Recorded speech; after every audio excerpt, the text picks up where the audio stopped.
Hello everyone, this is my humble choice October 2021 review.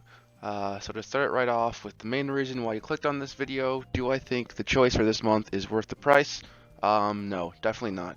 In my opinion, I do not think so. If we're going by the rule of 1 hour per dollar you're spending on the choice, either 12 or 15 or 20 or 9 or however much you're spending for the humble choice, I really don't think it's worth it. I feel like with a lot of the games in this pack, it'd be hard to find more of an hour or two of gameplay.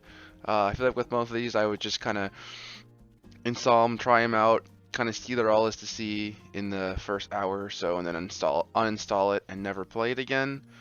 When I first saw the list of games for this month, I only really recognized one title, so the games aren't really super well known.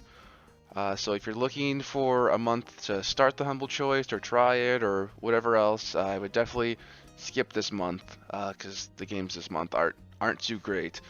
But yeah, without any further ado, let's get into it. Katana Zero is the first main title game in the bundle and is an action platformer which seems to have a large emphasis on the story. The graphics look amazing, the soundtrack seems extremely well done from the trailer, and the combat looks engaging, quick, and intuitive.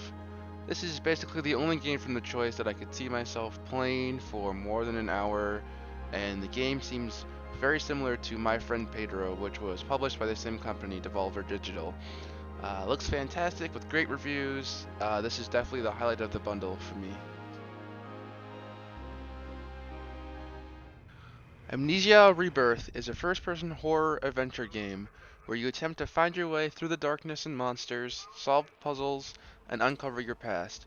Personally, I'm not really a fan of horror games, so don't really keep up with the Amnesia series, but it seems like this release received pretty mixed reviews overall.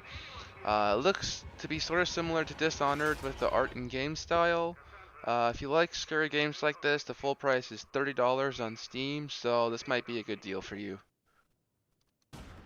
The final main game of the bundle is called Wick Hex. In this game, you play as an isometric John Wick in a fast-paced strategy game where you attempt to take down all enemies in each level. This does not seem like a game that would be in the top 3 of a humble choice. The gameplay looks fun and interesting, and the art style is pretty unique. If you like this sort of RTS game themed after a movie actor, this could be a fun title for you. Otherwise, with mixed reviews on Steam, unless you like these sort of RTS games, I'm not sure how promising this one is. 112 Operator is a strategy game in which you play the role of a 911 operator to dispatch units, take calls, and face different situations such as crime or natural disasters. Looks like a fairly polished simulator game, and you can pick whichever city you want to operate in, which is pretty cool. Guts and Glory seems to me like an action destruction game that is a great mashup of Garry's Mod and Happy Wheels. The essential goal of this game is to make it to the finish line without dying, and there seems to be a ton of content and replayability with the workshop levels as well as an in-game level editor and creator.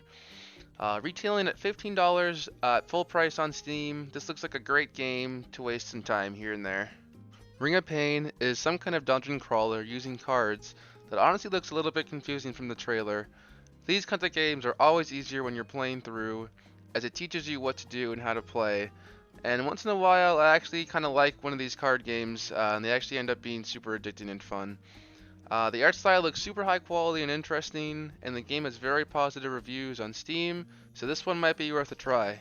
Garage Bad Trip is a top-down action game where you shoot and destroy monsters on your way to the finish line. This looks like it plays similar to a game called Redeemer that I spent a lot of time playing, with an art style that looks like Hotline Miami gone bad. This game is probably a lot of fun, but personally I find it hard to put a lot of time into games like these. The Textorcist Story of Bibbia is a storytelling game where you primarily type in order to attack. You are required to dodge waves of bullets while typing to perform counterattacks and completing various challenges to find your way through the level. I've never played a typing based game like this, but the concept looks pretty fun and might be worth a try. Tools Up is a multiplayer game very similar to Overcooked or Moving Out, where the objective is to complete different tasks with your friends. These games are always fun for a bit, but they get stale pretty fast as the gameplay never really changes that much. The game is remote play, so your friends don't need to own the game to play, and it is remote local co-op, which is nice, but it may be difficult finding friends that want to play this with you. Hiveswap Friendsim is a point-and-click RPG story game that seems to have an interesting plotline. I've never really played a title like this, so I don't really have too much to say about this one. Black Future 88 is a 2D roguelike shooter with some crazy looking graphics.